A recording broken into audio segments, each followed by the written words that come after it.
Welcome to today's Seidokan Saturday. As I watch Kata, or as I watch karate videos, the most common thing to show in a karate video is Kata. And you'll see various performances, exhibitions, demonstrations, whatever term you care to use, of Kata, because Kata is the identifying, or one of the most identifying elements of what is karate. It is one of the things that sets karate apart from other fighting systems, is the type of kata we do. I've covered this before. A lot of people make fun of kata. Oh, karate is just shadow boxing and you just punch in the air.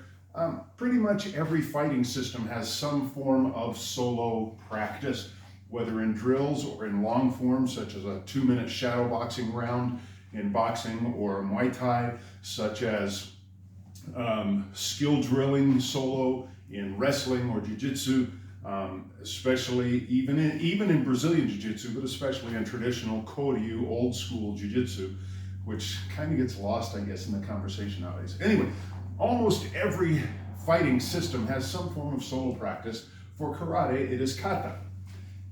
As I see these kata performances, exhibitions, demonstrations on video all of the time, it's interesting what the emphasis of the purpose of kata is.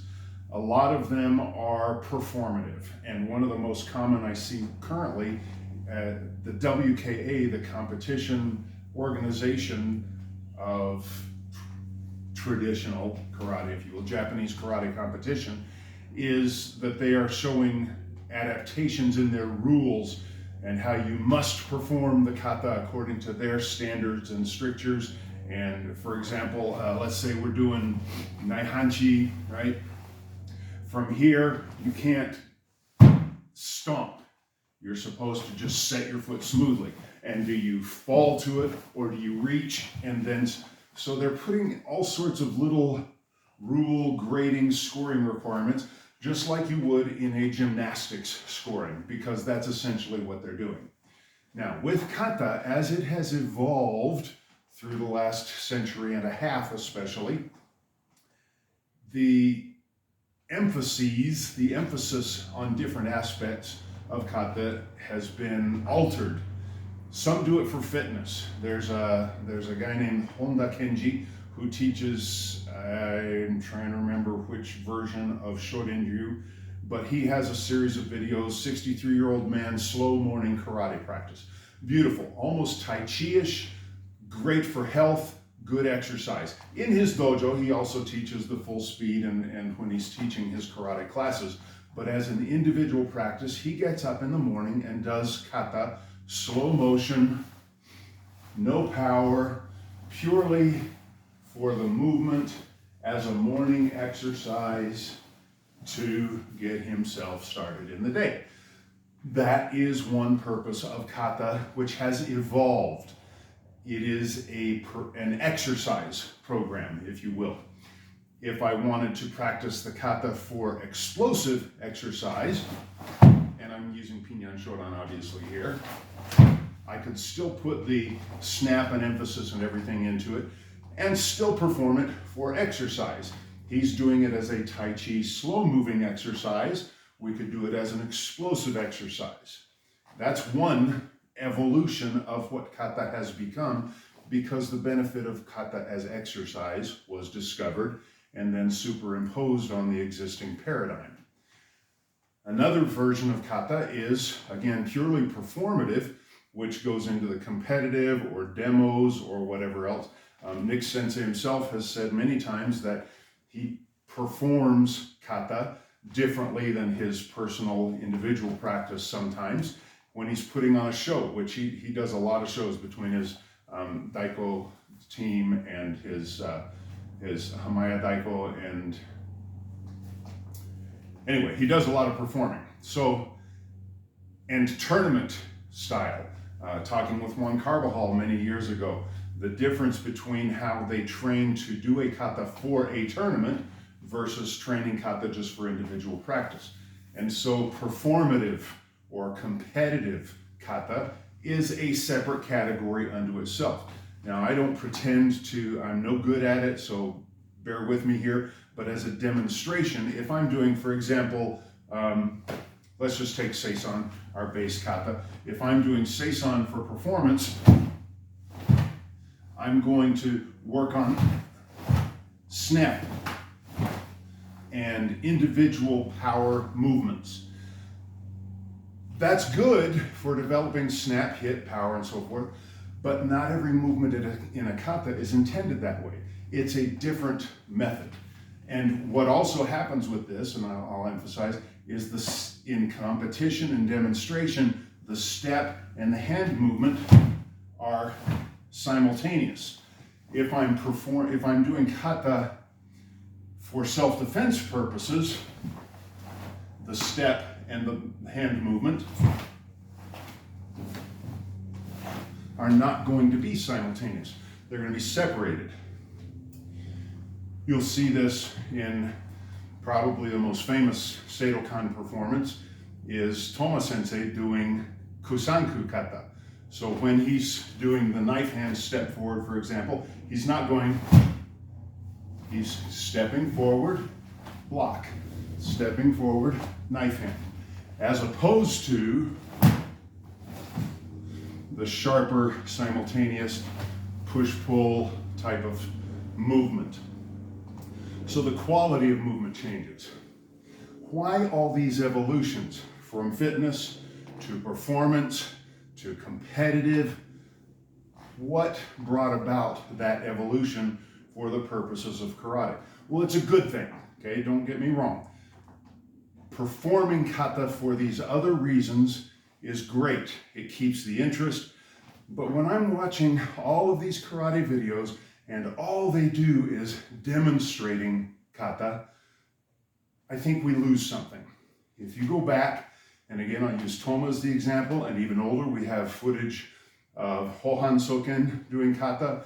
We have older footage of Seibukan, Zenryo Shimabukuro, not so much Zenpo, his dad, but we have older, pre-1950s, even pre-1930s, we have some film occasionally of people doing kata in Okinawa. And it's nothing like, it's not slow motion, but it's also not the snappy, whippy that you will see in competitive or performative kata. What's the difference? The difference is kata was intended as a memory tool of techniques learned through drilling. It was a catalog of self-defense movements that were already learned independently with partner or without a partner, with teacher. And then the kata was created to give a geometrical shape and self-contained, performable within a limited space in most cases, so that we could remember the fighting techniques. So when I see kata performed on videos, sometimes it's kind of frustrating because the performative elements or the exercise elements often overshadow the meaning, both in the snap quality of the movement, right? So coming as opposed to the performative quality overshadows the original self-defense intent. It's not totally lost, it's still there within the kata. So what I propose and what I will be doing, and I have done in previous videos, I'm going to talk less about the kata, but I'm going to break down how, for me, this is just me, how I perform the kata and why. Why do I emphasize this position every time we do what's known as the gerambarai movement? Why do I step before I perform the block? Why do I have a palm down version of what is called morote uke and a palm up version of what is called morote uke or supported block? Terrible name for this, by the way. We have this same position. Why do we do kosarachi, this twist stance? So I'm going to go back through kata and maybe short moves a little bit at a time and look at why I do them the way I do them from the origin self-defense, the original self-defense intent of kata. Watching kata is fun, don't get me wrong, but sometimes I tire of it for its purely performative nature.